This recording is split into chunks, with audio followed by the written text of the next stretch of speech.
नमस्कार दोस्तों, मैं हूं जितेंद्र दीक्षित। अंडरवर्ल्ड की कहानियां भी फिल्मी कहानियों की तरह होती हैं, जिसमें थ्रिल होता है, ड्रामा होता है, एक्शन होता है, सस्पेंस होता है। लेकिन फर्क इतना है कि जो फिल्मी कहानियां होती हैं वो ज्यादातर काल्पनिक होती हैं और अंडरवर्ल्ड की कहानियां हकीकत से भरी होती हैं। आमतौर पर आप अखबारों में, न्यूज चैनल्स में अंडरवर्ल्ड से जुड़ी खबरें देखते होंगे, पढ़ते होंगे, लेकिन कई ऐसी खबरें भी हैं जो कि ज्यादा सुनी नहीं गई, जिनके बारे में ज्यादा चर्चा नहीं हुई। तो सनसनी के अपने इस ब्लॉग के जरिए मेरी यही कोशिश रहेगी कि कुछ इस तरह की दिलचस्प मजेदार कहानियां मैं आपके सामने लेकर आऊं, जिनके बारे में ज्यादा कहा सुना नहीं गया हो। तो आज हम बात करेंगे डी कंपनी की कैबिनेट के बारे में, दाऊद इब्राहिम गिरोह की कैबिनेट के बारे में। आप सोच रहे होंगे कि दाऊद की कैसी कैबिनेट? कैबिनेट तो सरकारों की होती है, केंद्र में प्रधानमंत्री की कैबिनेट होती है, राज्यों में मुख्यमंत्री की कैबिनेट होती है, तो ये डी कंपनी की कैबिनेट कैसी? लेकिन डी कंपनी भी कुछ इसी तरह से अपनी गैंग चलाता था जिस तरह से कि सरकारें चलती थी। जी हां, दाऊद इब्राहिम ने भी अपने कुछ खास बुजुर्गों को अलग अलग जिम्मेदारियां दे रखी थी, अलग अलग विभाग दे रखे थे, और हम आज उन्हीं की बात करेंगे। और हम खास करके 4 लोगों के बारे में बात करेंगे जो दाऊद गिरोह के जो 4 सदस्य हैं। एक छोटा शकील, अबू सलेम, टाइगर मेमन और आफ्ताब बट्टी। वैसे तो बहुत सारे और भी लोग काम करते हैं दाऊद गिरोह के लिए, लेकिन इन चारों की भूमिका के बारे में हम आपको बताएंगे। इन चारों की कहानियां जो हैं दिलचस्प हैं, इन्हें जो जिम्मेदारियां दी गई थी डी कंपनी में वो दिलचस्प हैं। तो सबसे पहले हम शुरुआत करते हैं छोटा शकील से। डी कंपनी और छोटा शकील ये नाम एक दूसरे के पूरक बन गए हैं। माना तो यह जाता है कि दाऊद का तो सिर्फ नाम चलता था, 90 के दशक के मध्य से दाऊद गिरोह को छोटा शकील ही दाऊद के नाम से चलाने लगा। किसी का शूट आउट करना है, किसी से वसूली करनी है, किसी को फोन करना है, तो यह सब कुछ होता था छोटा शकील की तरफ से, डी कंपनी के नाम से। तो छोटा शकील के बारे में बात करते हैं। छोटा शकील दाऊद का सबसे खास गुर्गा है और कम से कम 3.5 दशक से वो दाऊद के प्रति वफादार रहा है। दाऊद के लिए यह शख्स अपनी जान भी दे सकता है, ऐसा अंडरवर्ल्ड में माना जाता है। इसका असली नाम है बाबू शकील अहमद मियाजान शेख। ये दाऊद जहां पर दक्षिण मुंबई के भिंडी बाजार में, जहां पर पाक मोड़िया स्ट्रीट, जहां पर दाऊद का घर है, उसी के सामने गली है टेमकर मोहल्ला। उस टेमकर मोहल्ले में ये रहता था और जब जवानी के शुरुआती दिनों में ही ये दाऊद के संपर्क में आया और फिर दाऊद गिरोह के लिए काम करने लगा और धीरे धीरे दाऊद गिरोह में इसका कद इतना बढ़ा कि ये दाऊद का दाहिना हाथ बन गया। अब अगर हम गिरोह में इसकी जिम्मेदारियों की बात करें तो ये एक तरह से 3 तरह के विभाग संभालता था। ये कह सकते हैं कि ये दाऊद की डिफेंस मिनिस्ट्री संभालता था, ये दाऊद का पर्सनल डिपार्टमेंट यानी कि भर्ती का काम भी यही देखता था, और इसके साथ साथ ये दाऊद का इंफॉर्मेशन और ब्रॉडकास्टिंग मंत्रालय, सूचना एवं प्रसारण मंत्रालय भी छोटा शकील ही देखता था, क्योंकि ये बतौर प्रवक्ता भी काम करता था। तो पहले इसकी डिफेंस मिनिस्ट्री वाली भूमिका के बारे में बात करते हैं। डिफेंस में दाऊद गिरोह की ओर से जो गैंगवार लड़ा गया, मुंबई की सड़कों पर जो खूनी गैंगवार होता था, तो दाऊद गिरोह की तरफ से यह लड़ाई लड़ी जाती थी छोटा शकील की तरफ से।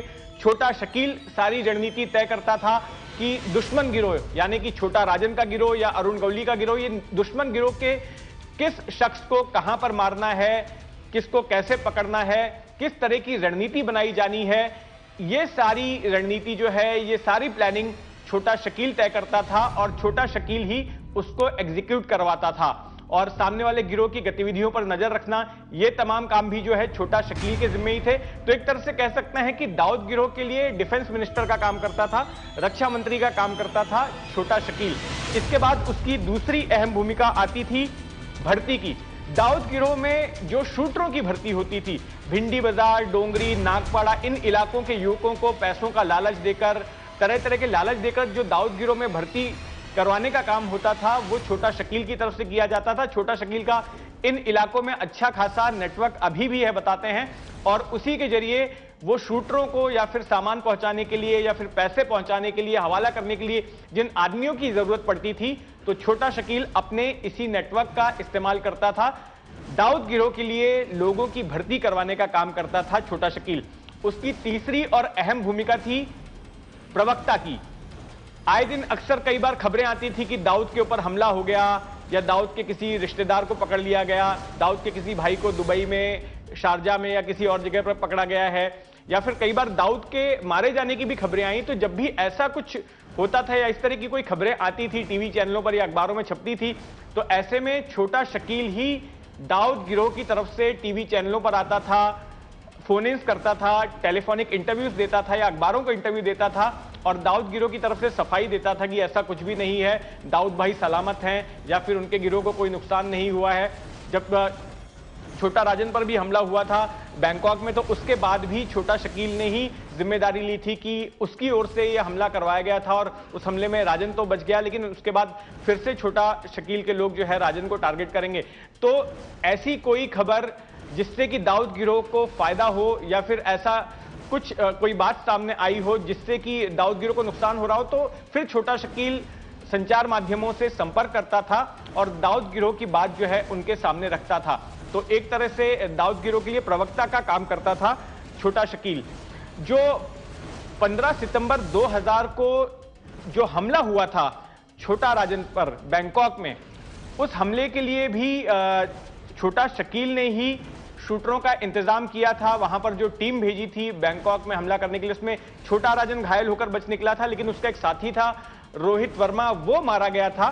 तो उस शूटआउट की प्लानिंग, उसका एग्जीक्यूशन, उसके लिए लोगों का इंतजाम भी छोटा शकील ने किया था। इन जिम्मेदारियों के अलावा छोटा शकील अक्सर जो है मुंबई के व्यापारियों को, कारोबारियों को, बिल्डरों को धमकी भरे फोन भी करता था, उनसे एक्सटॉर्शन भी करवाता था। तो इस तरह की जिम्मेदारी जो है छोटा शकील की रहती थी दाऊद गिरोह में। अब आइए बात करते हैं दाऊद गिरोह के एक दूसरे सदस्य अबू सलेम के बारे में। अब वो दाऊद गिरोह के साथ नहीं है, लेकिन हम अगर 90 के दशक की बात करें तो उस वक्त अबू सलेम दाऊद गिरोह में एक अहम भूमिका निभाता था। अबू सलेम का असली नाम है अब्दुल कय्यूम अंसारी। ये जब दाऊद गिरोह से जुड़ा तो शुरुआत में ये दाऊद गिरोह के लिए ड्राइवर का काम करता था। ये दाऊद के साथ दुबई भी गया और खास करके दाऊद का जो छोटा भाई है अनीस इब्राहिम, उसके साथ इसकी काफी जमती थी। और जब भी दाऊद गिरोह का कोई मेहमान दुबई पहुंचता था या उसका कोई मेंबर दुबई पहुंचता था, तो अबू सलीम ही उसको रिसीव करने के लिए दुबई एयरपोर्ट पर जाता था, उनके ठहरने वगैरह का इंतजाम करता था। इसके अलावा जो हथियारों की खेप वगैरह अगर कहीं पहुंचानी है, कहीं पर गन्स वगैरह पहुंचानी है, पिस्टल्स पहुंचानी है, तो वो अबू सलीम ही पहुंचाने का काम करता था। अंडरवर्ल्ड में हथियारों को सामान कहते हैं, इसलिए अबू सलीम का एक निकनेम जो है अबू सामान भी है। अगर आप सीबीआई की वेबसाइट पर जाएंगे तो पाएंगे कि अबू सलीम जो है अबू सामान नाम से भी जाना जाता है। तो इस तरह की जिम्मेदारी थी और धीरे धीरे इसने फिल्म जगत में अपना अच्छा खासा नेटवर्क बना लिया था और इसको जिम्मेदारी दी गई थी कि फिल्म जगत से एक्सटॉर्शन करने की। आपको याद होगा कि संजय दत्त को जिस मामले में सजा सुनाई गई, 5 साल की सजा सुप्रीम कोर्ट ने सुनाई थी, टाडा की अदालत ने 6 साल की सुनाई थी, जिसको कि सुप्रीम कोर्ट ने 5 साल का कर दिया था आर्म्स एक्ट के मामले में। तो जो हथियार उस तक पहुंचाए गए थे वो अबू सलीम की तरफ से ही पहुंचाए गए थे संजय दत्त के पास। तो उस मामले में संजय दत्त को सजा हुई थी और संजय दत्त के अलावा कई सारी फिल्मी हस्तियों के साथ ये संपर्क में था। इसके ऊपर यह जिम्मेदारी थी कि फिल्म जगत से ये एक्सटॉर्शन करे और दाऊद गिरोह का जो काला पैसा है उसको फिल्मों में लगाए। और अगर किसी फिल्म में स्टार्स के डेट नहीं मिल रहे हैं, हीरो हीरोइंस के डेट नहीं मिल रहे हैं, तो ये उनको डरा धमकाकर उनसे डेट्स भी लेता था और उन्हें अपनी फिल्मों में काम करवाता था। इनकी जो शादी हुई थी, अबू सलीम की जो शादी हुई थी, वो भी एक फिल्मी अभिनेत्री मोनिका बेदी से हुई थी। बाद में दोनों लोग पोर्टुगल में गिरफ्तार हुए थे, पहले फर्जी पासपोर्ट के मामले में, फिर उसके बाद में और भी मामलों में इनको गिरफ्तार करके इनको डिपोर्ट किया गया था भारत में। अबू सलीम की ये जिम्मेदारी थी। अबू सलीम ने कई फिल्मी हस्तियों पर हमले भी करवाए थे। मनीषा कोइराला का जो सेक्रेटरी था अजीत दीवानी, उसकी हत्या अबू सलीम ने करवाई थी। और इसके अलावा राकेश रोशन पर उसने अटैक करवाया था, उसको मरवाने की कोशिश की थी। राजीव रॉय को उसने मरवाने की कोशिश की थी, जिसमें कि इसके शूटर सफल नहीं हो पाए थे। 90 के दशक के मध्य में जब मुंबई पुलिस ने दाऊद गिरोह पर अपनी दबिश बनानी शुरू की और कई सारे दाऊद गिरोह के जो शूटर्स थे जिनको या तो पुलिस ने पकड़कर मार दिया या फिर मकोका जैसे कानून के तहत उनकी गिरफ्तारी हुई, तो ऐसे में दाऊद गिरोह को शूटरों की कमी पड़ने लगी। उस कमी को अबू सलीम पूरा करता था। अबू सलीम आजमगढ़ का रहने वाला था और ये ऐसे युवकों को आजमगढ़ से मुंबई लाता था शूटआउट्स को अंजाम देने के लिए, जिनका कि मुंबई पुलिस के पास कोई रिकॉर्ड नहीं होता था, यानी कि उनको पकड़ पाना मुंबई पुलिस के लिए मुश्किल होता था। और इन शूटरों के जरिए अबू सलेम दाऊद गिरोह की गतिविधियों को अंजाम देता था और इसकी वजह से दाऊद गिरोह में उसका कद भी बढ़ने लगा था। अनीस इब्राहिम, जिसकी की छोटा शकील से नहीं जमती थी, अनीस इब्राहिम भी इसको काफी भाव देता था, इसको काफी तरजीह देता था और धीरे धीरे इसने देखा कि इसका दाऊद गिरोह में कद बढ़ रहा है और अब यह चाहता था कि दाऊद के बाद अगर कोई नंबर 2 उसके गिरोह में हो, डी कंपनी में हो, तो वो अबू सलेम हो, ना कि छोटा शकील। तो छोटा शकील की बराबरी में वो खुद को समझता था अबू सलेम और इसकी वजह से इन दोनों के बीच में एक तरह की इंटरनल राइवलरी भी थी डी कंपनी में। अब हुआ यह कि 1997 में अबू सलेम ने दाऊद से बिना पूछे गुलशन कुमार की, कैसेट कंपनी के मालिक गुलशन कुमार की हत्या करवा दी, क्योंकि अबू सलीम इतना कॉन्फिडेंट हो गया था कि उसको लग रहा था कि वो जो भी करेगा तो उसको कोई रोकेगा नहीं और वो अपनी मर्जी से फैसले ले सकता है। और कहीं ना कहीं उसके मन में था कि वो खुद भी दाऊद के जैसा अपना अलग से गिरोह बनाए, तो उसने गुलशन कुमार की हत्या करवा दी। अब गुलशन कुमार की हत्या उसने दाऊद से बिना पूछे करवाई थी और जिसकी वजह से दाऊद और अबू सलेम में मनमुटाव हो गया, उनके बीच में अनबन हो गई और अबू सलेम को दुबई छोड़कर भागना पड़ा। अबू सलेम वहां से निकल गया, यूरोप चला गया, पोर्टुगल गया और कई दूसरे देशों में उसने अपने पैर जमाने शुरू किए और अपना खुद का अलग से गिरोह बनाया। लेकिन दुबई से भागने से पहले तक अबू सलेम दाऊद गिरोह का एक अहम सदस्य हुआ करता था। इसके अलावा आइए हम बात करते हैं टाइगर मेमन की। टाइगर मेमन वो शख्स है जो कि दाऊद गिरोह के लिए स्मगलिंग का नेटवर्क संभालता था। 80 और 90 के दशक में दाऊद गिरोह की ओर से भारत में जो भी स्मगलिंग की जाती थी, सोने चांदी की स्मगलिंग या फिर इलेक्ट्रॉनिक गुड्स की स्मगलिंग जो भी होती थी, उस नेटवर्क को टाइगर मेमन संभालता था और ये वो काम करता था एक मछुआरों की टीम के साथ में। कोंकण इलाका है महाराष्ट्र का, वहां के कुछ मछुआरे जो है वो इसके नेटवर्क में थे, जो कि स्मगलिंग के काम में इनकी मदद करते थे। पैसों के बदले इनका सामान जो है, जो भी पाकिस्तान से या दुबई से जो सामान आता था उसको वो स्मगल करवाते थे। और 12 मार्च 1993 का जो मुंबई बमकांड हुआ, उसके लिए जो आरडीएक्स आया हुआ था, आरडीएक्स और जो हथियारों की खेप आई हुई थी, वो भी टाइगर मेमन ने अपने इसी स्मगलिंग का नेटवर्क का इस्तेमाल करते हुए भारत में मंगवाई थी।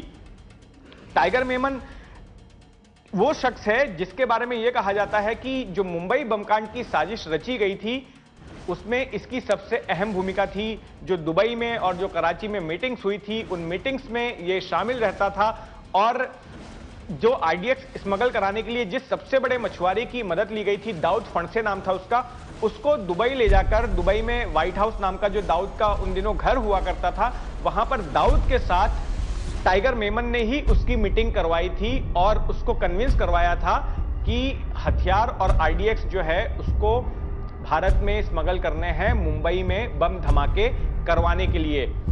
इसके अलावा टाइगर मेमन एक ये भी काम करता था कि दाऊद गिरोह की ओर से वो मैटर पटाने का काम करता था। आप सोचेंगे मैटर पटाना क्या होता है? दरअसल टाइगर मेमन का एक कार्यालय, एक दफ्तर जो है दक्षिण मुंबई के जवेरी बाजार में हुआ करता था।